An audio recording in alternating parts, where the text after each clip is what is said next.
outremernews.fr, le site de l'actualité Outre-mer, 24 heures sur 24 et 7 jours sur 7. Retrouvez la chaîne Outremer News sur YouTube.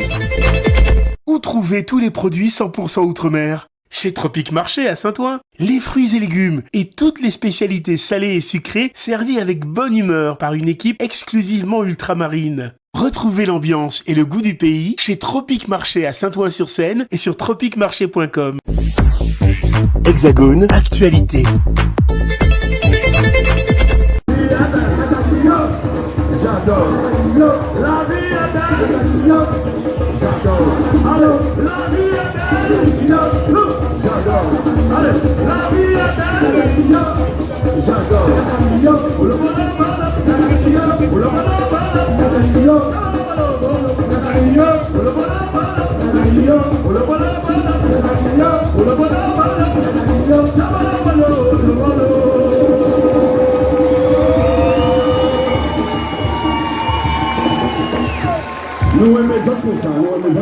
Eric, ta présence était nécessaire ici à Épinay-sur-Seine. Eric, c'est un chanteur qui fait partie du monde du Gurkha ou non?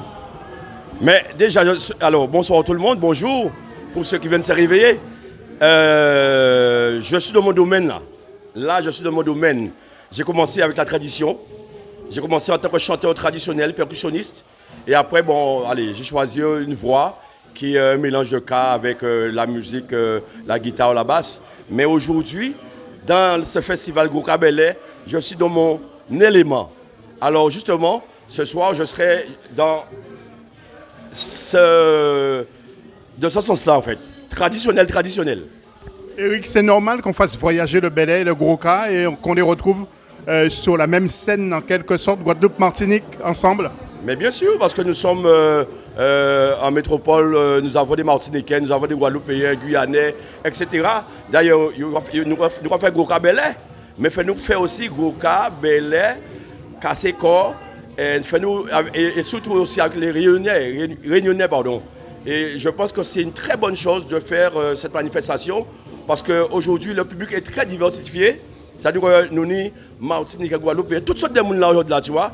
Alors, le Gurkha Belay, ils ont trouvé justement une très bonne idée de faire cette manifestation. Dernière question, est-ce que Eric Negrit, c'est quelqu'un qui se bat pour la tradition, justement? Je me suis toujours battu pour la tradition. D'ailleurs, comme je disais tout à l'heure, la tradition, c'est vraiment mon domaine.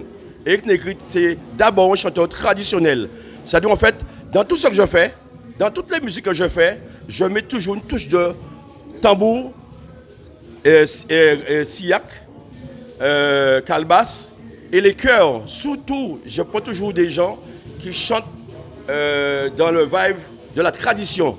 Je ne sais pas si je me fais comprendre, mais c'est-à-dire je prends des gens qui pouvoir... En fait, pour mieux dire, le Gurkha, la tradition, c'est chanter. Mais quand, par exemple, tu fais du zouk, il faut justement faire des mélodies, etc. Bien sûr, il y a de la mélodie dans le Gurkha, mais je veux dire que ce n'est pas pareil parce que c'est un peu plus libre, parce qu'il n'y a pas d'harmonie. C'est chanter et le tambour t'accompagne, et puis voilà. Alors dans ce sens-là, j'ai toujours défendu ma tradition. Très très important.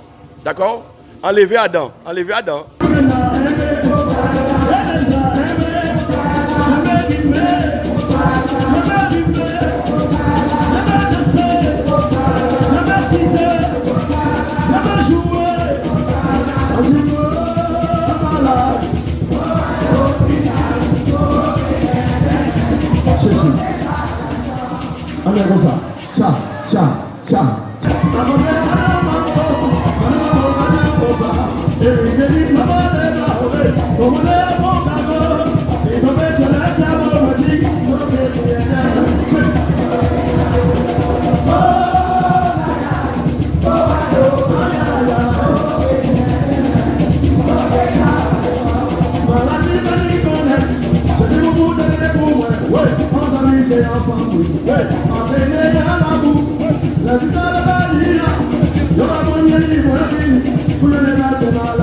Avec les deux leaders du groupe de la Martinique qui vient de passer sur scène, qui a interprété du belay. Donc le belay présent avec le goka, c'est une bonne chose. Vous êtes le responsable du groupe? Oui, le belay, c'est une bonne chose. En fait, il y a chaque pays, même s'ils sont petits, mais chaque pays a ses traditions. Et je crois que l'enrichissement du monde passe par ça. C'est-à-dire que ne pas renier qui nous sommes, ne pas renier ce que font aussi les autres, de manière à ce que lorsqu'on se rencontre, on est dans l'échange.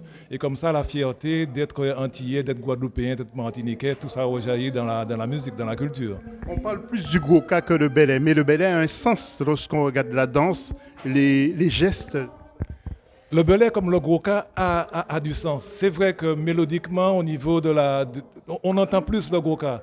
Maintenant, effectivement, au niveau du belay, ça correspond à aussi une philosophie de vie. Ça correspond aussi à quelque chose qui est très présent. Et quand on a compris ce que c'est que le belay, cette manière de vivre, cette manière d'échanger, cette manière d'être nous-mêmes, on trouve que le belay, aussi bien que le goka, a toute son importance et toute sa valeur. Il y a le chanteur qui est avec nous, qui est super bon, qui a fait bouger le public. Je vous remercie. C'est effectivement l'appréciation du public. C'est ça qui a tient nous. C'est ça qui permet nous aussi vivre culture là. Et ouais, c'est maman là qui a reconnaître quoi dans ça nous qu'a fait. Donc c'est comme ça yon tient l'autre. Ça fait partie effectivement du lien social.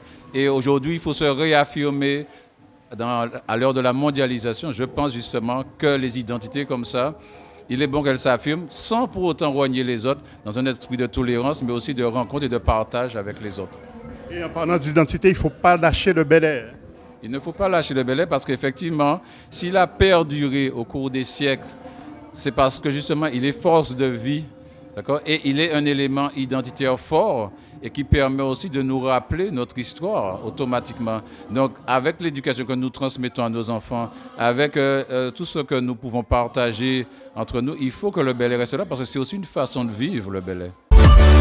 O News Radio sur outremernews.fr.